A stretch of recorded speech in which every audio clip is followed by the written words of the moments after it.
Olá, tudo bem?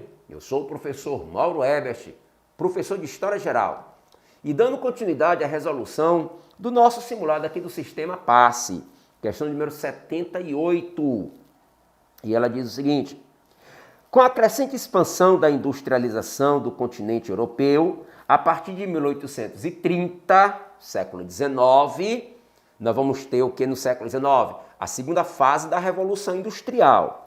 Os pequenos estados italianos e alemães sentiram a necessidade de promover a centralização com o objetivo de conseguir equiparar-se às grandes potências, principalmente França e Inglaterra.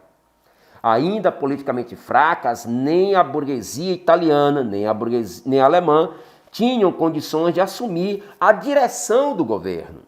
Por isso, aceitavam a monarquia constitucional desde que o Estado incentivasse o progresso econômico.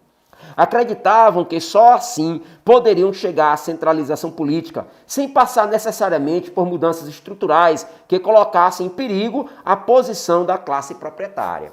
Ora, o texto está falando de como que o processo de industrialização vai acontecer na na Alemanha e na Itália.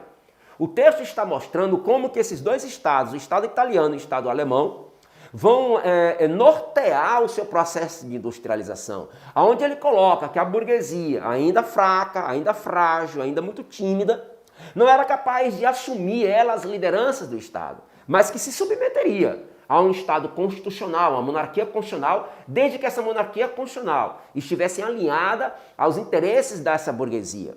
Ora, o texto está falando do que então? Do processo de construção, de montagem da unidade política italiana e alemã, ou seja, da unificação da Alemanha e da unificação da Itália, que essas unificações vão partir dos interesses da burguesia, da classe proprietária, que o texto coloca que essa burguesia preferia esse Estado monárquico constitucional, alinhado aos seus interesses, a passar por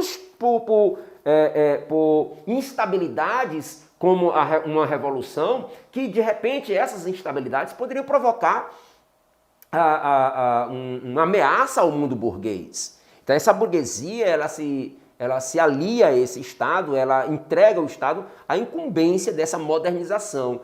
Acreditava a burguesia italiana, acreditava a burguesia alemã, que somente a unificação política seria capaz de dar aos seus parques industriais a modernização já conhecida por outros países da Europa, como a França, como a Bélgica e como a Inglaterra.